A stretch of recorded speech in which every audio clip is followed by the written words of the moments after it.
Por medio de este ejercicio vamos a desarrollar el método de nodos. Para empezar debemos declarar las corrientes y los nodos.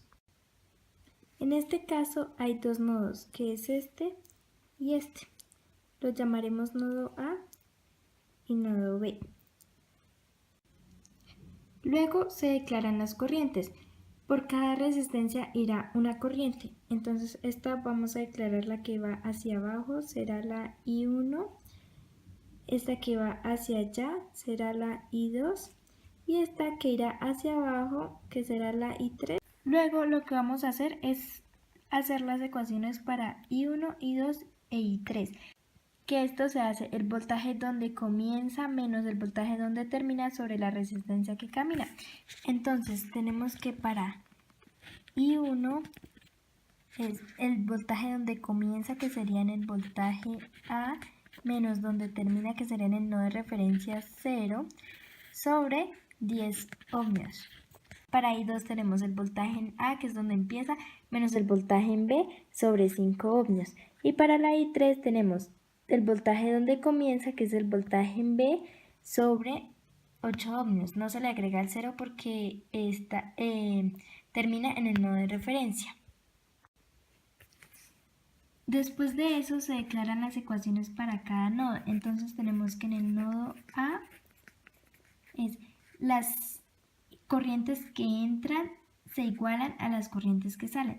Entonces para en el nodo A tenemos que entrar 4 amperios y no entra nada más. Entonces esto se iguala a lo que sale, que sería I1 más la I2 que está saliendo del nodo A.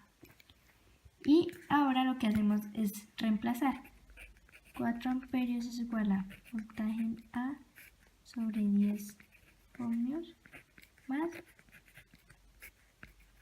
la I2.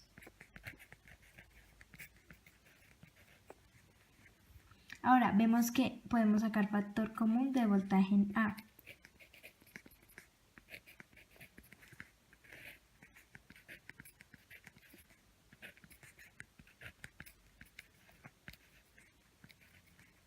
Más el voltaje en B, que sería menos 1.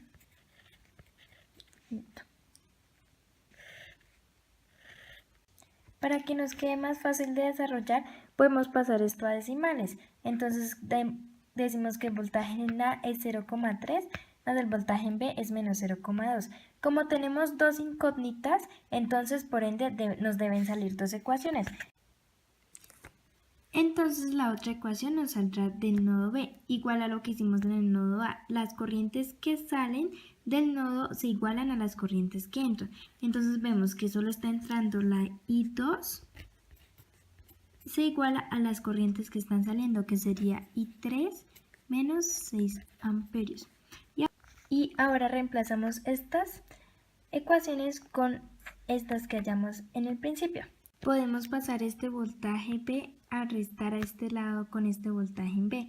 Entonces nos quedaría voltaje en A es 1/5 por el voltaje en B, que sería 1/5 menos 1/8 igual a menos 6 amperios. Esto nos da que el voltaje en A es 0,2 y el voltaje en B es menos 0,32 igual a 6 amperios. Ya teniendo nuestras dos ecuaciones, entonces podemos pasarlas a una matriz. Entonces tenemos que nuestra primera ecuación es 0,3 en el voltaje en A y en el voltaje en B es menos 0,2 igual a 4 amperios. Y nuestra segunda ecuación es 0,2 menos 0,32 igual a menos 6 amperios.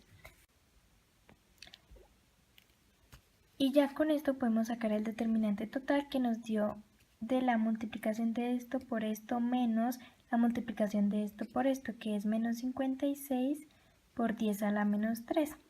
Ahora el determinante del voltaje en A, reemplazamos esto por esto.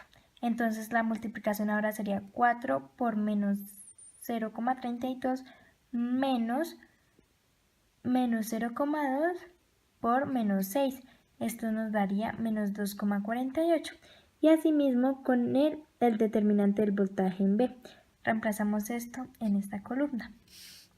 Asimismo hallamos el voltaje en A, que es el voltaje en A que nos dio acá sobre el determinante total. Esto nos da el voltaje en A. Y asimismo con el voltaje en B. El voltaje del determinante sobre el resultado del determinante total.